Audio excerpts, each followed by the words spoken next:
Hello, everyone. I hope everyone is doing okay. This is the Progressive Soapbox, of course. This is going to be a late night show. I mean, it's 1:30 in the morning, so I have still one or two more shows after this, and I kind of want to do another show after this because this issue is, I guess, this has been my somewhat pet issue, and getting up to speed on this. This issue plagues me, and yes, this is an issue about Venezuela. There are two main stories here. In fact, there are more than two main stories. There have been plenty of updates as these things have been developing. But, yeah, this issue plagues me. So, I guess part of me feels like I want to apologize for doing this many shows on Venezuela. But, not so much. Now, the show, for the most part, is just an extension of me, and being an extension of me, the things that plague me, for the most part, kind of just pop up into the show. And being a news show, hitting the issue of Venezuela kind of makes sense. It bothers me for two main reasons. The first reason has to do with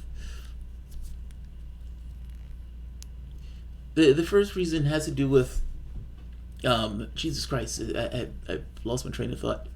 I'm seeing something inside of my eye and it's breaking my concentration. But two main reasons. So the first has to do with outcomes. Now, I don't necessarily like this idea of us instigating ourselves into the affairs of other nations. And in thinking about how this is playing out, you have to kind of ask this question of what is the logical outcome of what is going to take place. We have been applying sanctions, and don't kid yourself, sanctions are an act of war. And whatever mismanagement you want to attribute to Maduro in this case, let's be very honest also that we are standing on their throats. And we're standing on their throats while simultaneously saying, you guys have wrecked your economy. We care about the people of Venezuela. What's going to take place here? Now, Russia and China and Turkey have backed Venezuela. None of those countries are in a position to do anything about what is taking place in Venezuela. Russia and China are not going to risk a nuclear war with the United States over Venezuela, nor are they in a position to get forces across the globe. It's one thing for the Russian government to back up Syria. It's another thing for them to send troops, across the world. So, from the standpoint of Venezuela, it's somewhat lonely and being preyed upon by other nations. Now, either one or two things is taking place. You have two sovereigns in that country. Now, by sovereign, I mean you have the force bringer, the person who has the legitimate use of force in a nation. You have two people claiming that right. You have Maduro and you have Guaidó. Now, Maduro was elected into the government itself. He was elected. He's an elected leader in the country. The opposition had the opportunity to run in the race. They decided not to run in the race and then turned around and said that he's a usurper. Fair enough.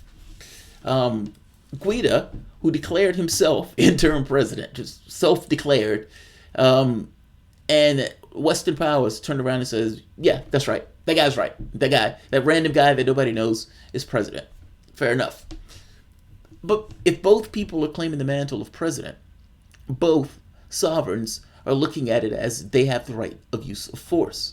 The United States has been reaching out to various parties to try to get them to essentially switch allegiance, meaning military, because the military has decided to fully endorse and back Maduro. If the military splinters, you're essentially looking at two armed sections, each of which declaring themselves sovereigns, attacking and killing one another, not to mention the population that's going to be in the middle of that killing. If the military doesn't splinter, you may look at something like proxies invading the country in some way. However this boils down, though, there's somewhat of another problem associated with it.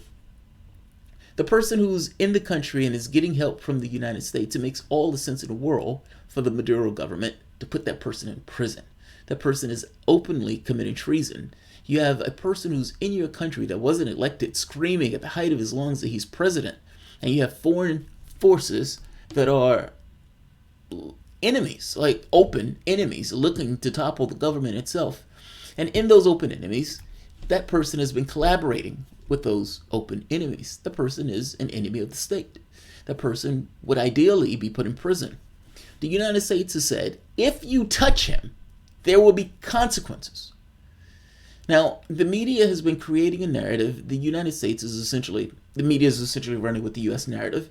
And they're trying to create the pretext and reasons for people to be like, no big deal. The guy was a bad guy. The point I'm making here is that the outcomes are manifestly negative. Like, whether this devolves into a civil war, whether this devolves into a situation where there's some level of troop intervention, which may be, being organized from the standpoint of Colombia's. However that turns out, what is taking place in Libya, or what took place in Libya, what was taking place in Syria, I would put to you the forces or the pressures that are being put on the government from the standpoint of people having access to the goods they need, the anger generated from that. You have these massive groups for pro-Maduro, and you have groups against Maduro. You'd imagine that the CIA and other subversive means will be able to get weapons into the country. And here's another problem with this. Any pretext that the United States gets, it will use in order to try to intervene further into the country's affairs. You get weapons to certain various opposition leaders or opposition members. Those opposition members go and maybe kill and injure and rampage. And the government forces come down in order to suppress the fact that these people are killing and rampaging. And the moment that they suppress it, the international community says, hey, what are you doing with those protesters? You're out there massacring protesters. And you kind of point to the fact of, yeah, but the protester was flipping out and was doing things that, to some degree, any nation would try to put down and stop them from doing. I mean, look at what's taking place in France and look at the actions of the French police in trying to put down the protests in France against Macron. But we ignore that fact. We even ignore the fact that it's possible that the CIA is instigating some of these affairs in order to provoke the government's actions to create more of a, hullabaloo about what's taking place from the standpoint of what the government is doing. I guess I'm making the case that either way, the Maduro government is somewhat in a box, and that box is ever shrinking by them essentially dismantling his ability to deal with the internal affairs. There's always this threat and specter hanging over his head that there will be some kind of action if he does things that a typical government would do. Any government would do. It looks bad. It looks like there could just be a crumbling of the societal structure itself. Again, look at Libya, look at Syria, for examples. Our interventions have not necessarily led to the best outcomes. The second part that bugs me to this, this is so overt. Like, this is not a situation where 20 years, 30 years ago, the CIA would take action in a country and the government would fall apart. Nobody would be the wiser. I mean, the entire point of the CIA was to do things that the president of the United States shouldn't get his hands on doing. I mean, after all, we are freedom, justice, equality, and we go out fighting for democracies. That's exactly what we do. We are the United States. So it would look kind of bad if the president gets caught, let's say, paying death squads to kill various people in other countries that he didn't particularly like. Meaning take down other governments and coups and instigate or put in dictators, essentially our men in those countries. Now the countries of the Americans will look at this and say, oh, those people just can't get their act together. Oh, those savages. They're not sophisticated like us. Now, they would say that, missing the point, that the CIA had been instigating breakdowns of those societal structures in order to put in their guys. My point is this. If when we're looking at this, there's certain things that are done in the secret, in the shadows. And we were not aware of those things until much later on. That's not what's taking place.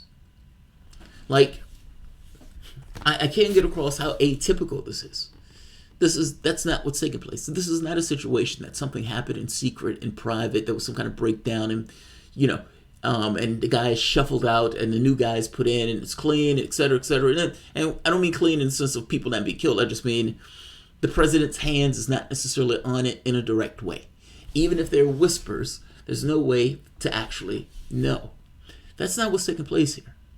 This is taking place in the open. It is clear. It is loudmouth. A coup. The United States' interest was to remove one person and put in another person. The media has gone along with this. The social media has gone along with this, meaning Facebook putting in, removing the blue tick from Maduro and adding it to this random guy that most of the population doesn't even know. The media, particularly, is somewhat offensive here. You have to ask the question, does the media know certain things when they're talking about this particular case? Do they know that we've had bloody coups in these other areas? Meaning this idea of humanitarian reasons seems like becomes nonsense. It's hypocritical on its face. If we're putting in one dictator after the next while killing, toppling, or removing and installing dictators, brutal dictators, killers in some of these cases, guys who I guess my point is this. With a bloody track record through South America, be it Bolivia, Honduras, Brazil, Guatemala, El Salvador. In fact, El Salvador has a special place. El Salvador, Nicaragua has a special place because the guy who's appointed right now by Donald Trump is essentially a convicted war criminal. He got convicted for lying to Congress, but he was lying to Congress about war crimes that the Reagan administration created during the Iran-Contra affair. That's the guy who they're putting back in charge right now in order to head these things. This is not hidden. Like, I'm trying to get across how starkly different that is in comparison to how things were in the future. It's like a husband cheating on his wife, and it's like the wife knows, but nobody says anything about it. As opposed to, not only is he cheating on his wife, but he's talking to the wife about the fact that he's cheating on his wife. Like, it's remarkably different between the two things, even though the information was known by the population. I hope that makes sense. There's a difference between something being explicit and implicit. Like this. Come on, right here.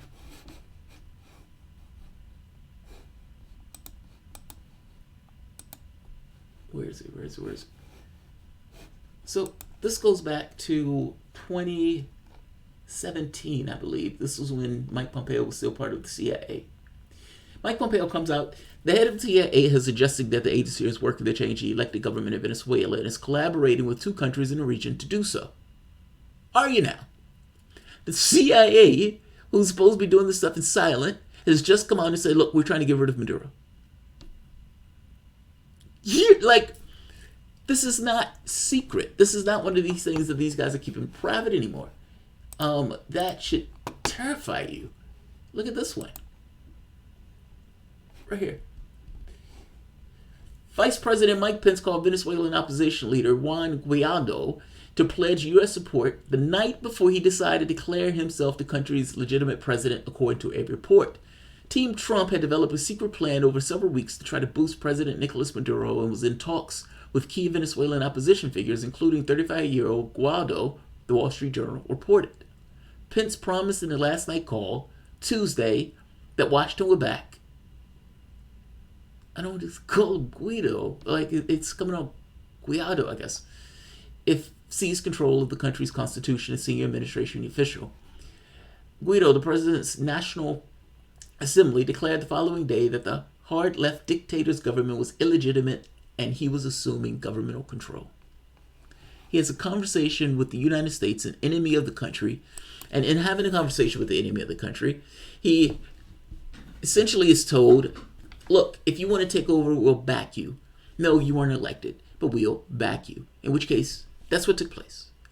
And despite the sanctions that we've been applying to the government, despite the fact that we're preventing the government from doing anything and trying to fix and resolve its financial issues, and despite the newsmen, I guess I'm asking this.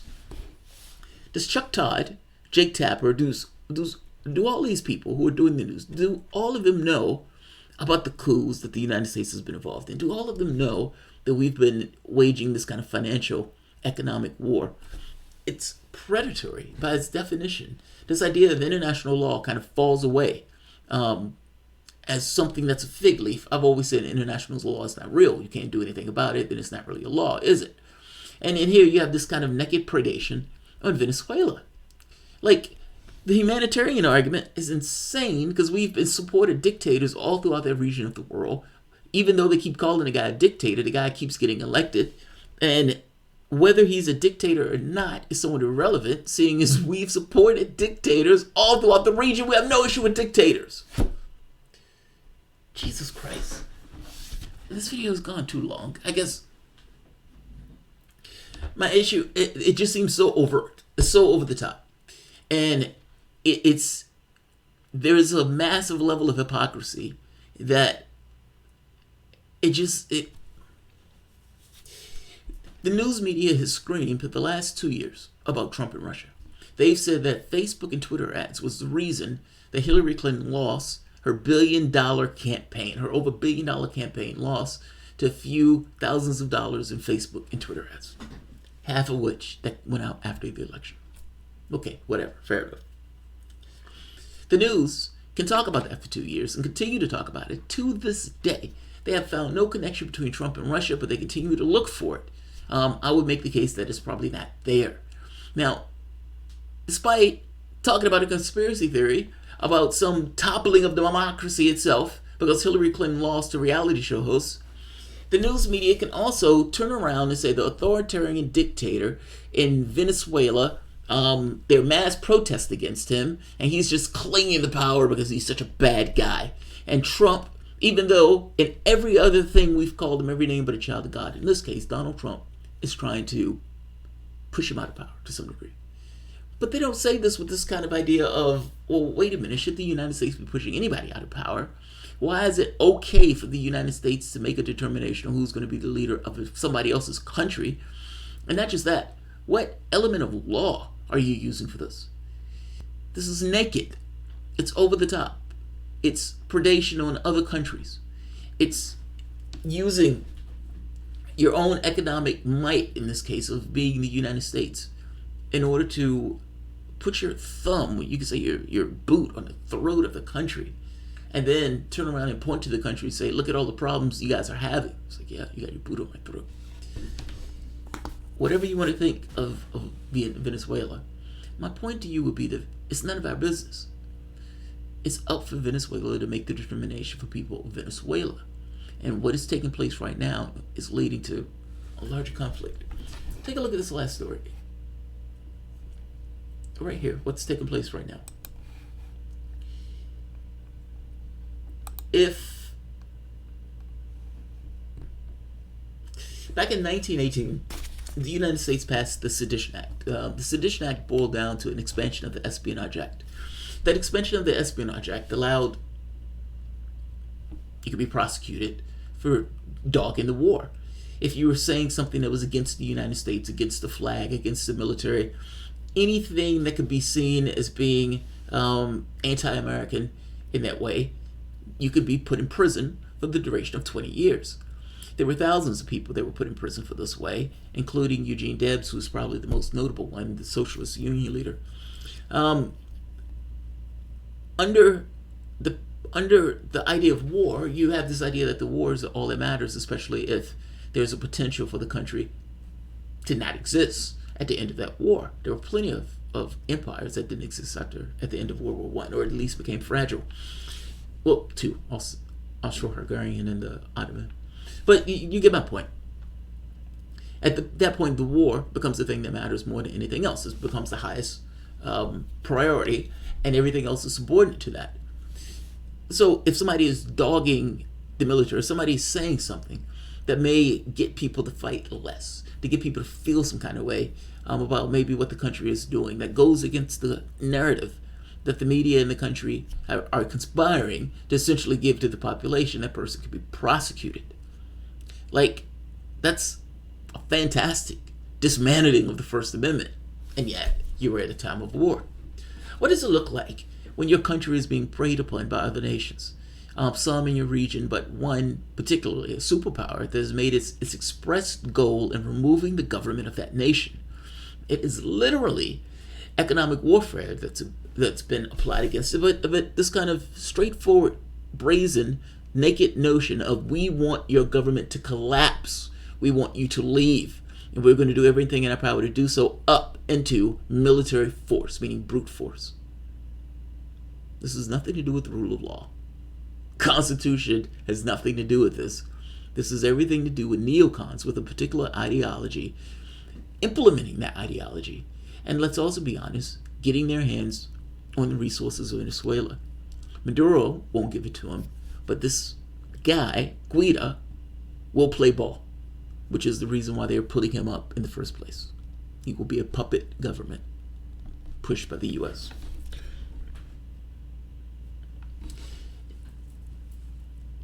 Right here. So I guess my point is this. I know what I was getting at. What do you do in that situation?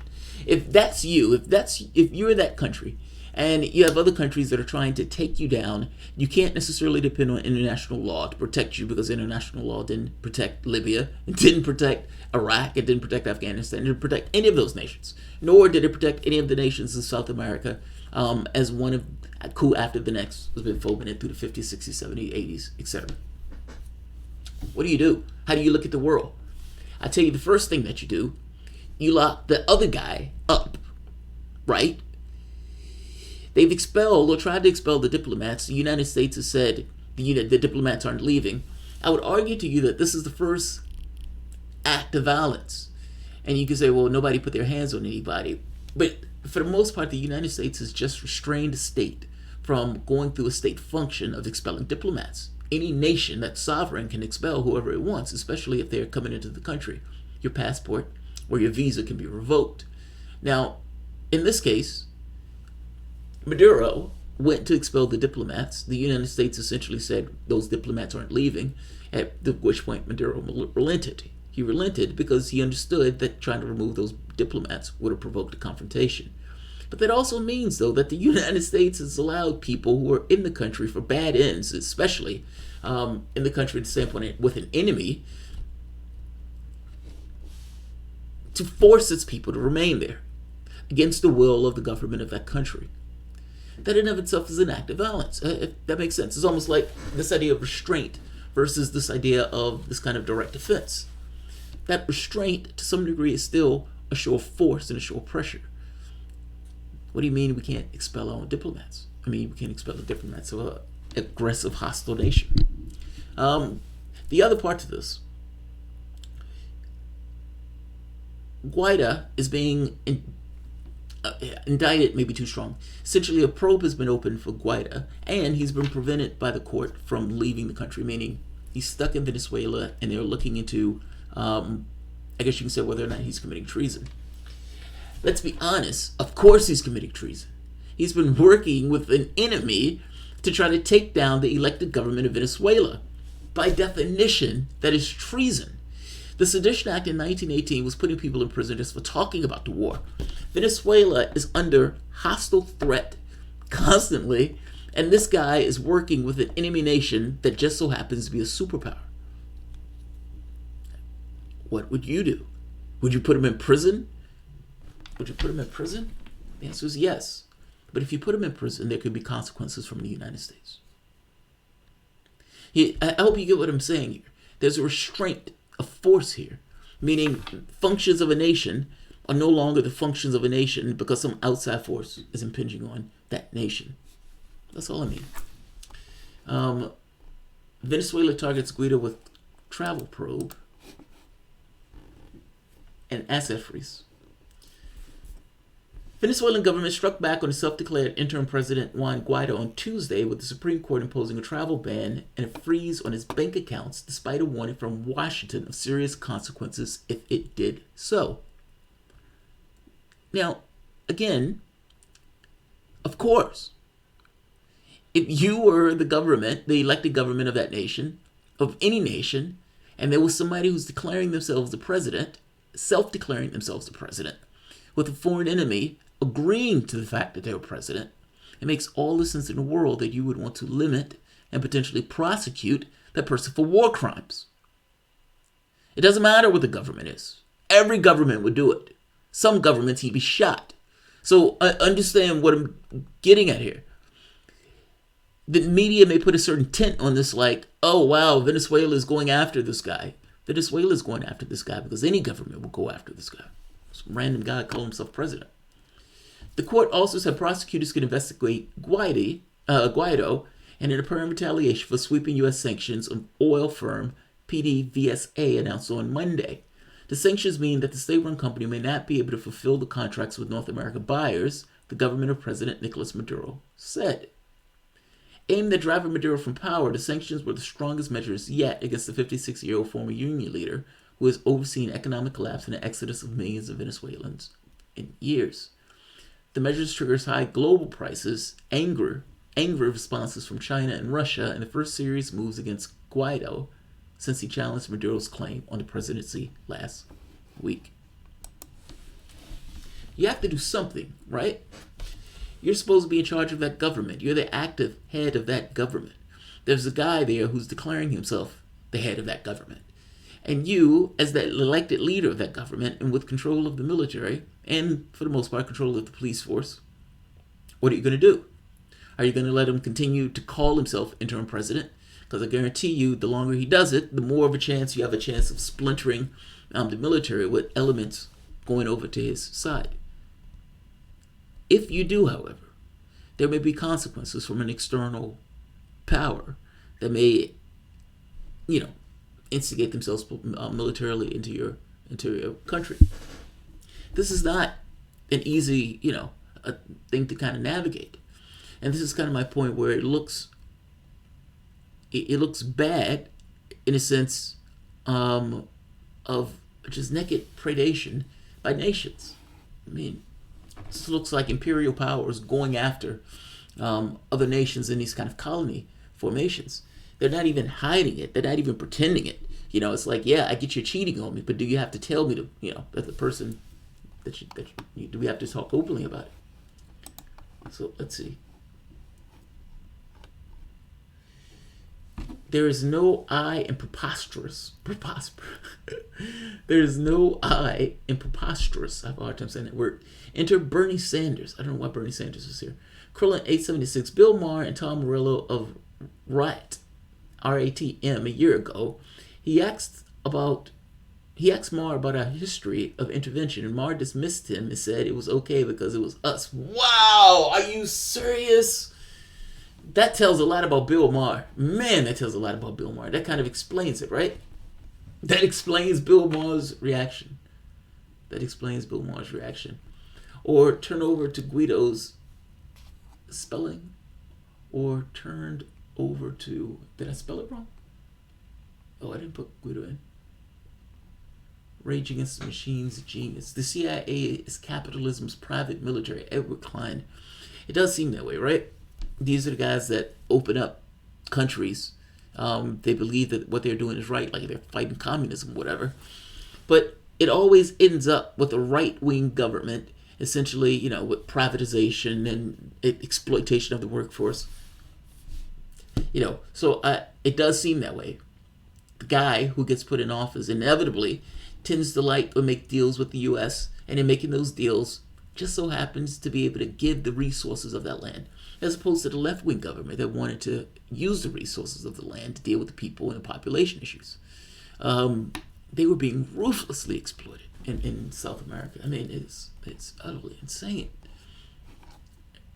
All right, this video has gone way too long. So, channels can target watchers. It's ghost shading. I don't know what that means, ghost shading.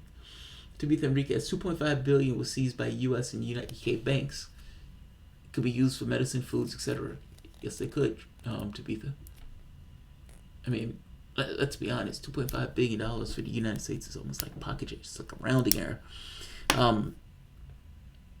The money can be used, to end homelessness, all sorts of stuff.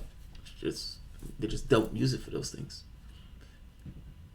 Are their funds frozen, or we able to turn them over to Mr. I Am President? Yeah, we're able to turn them over to Mr. I Am President.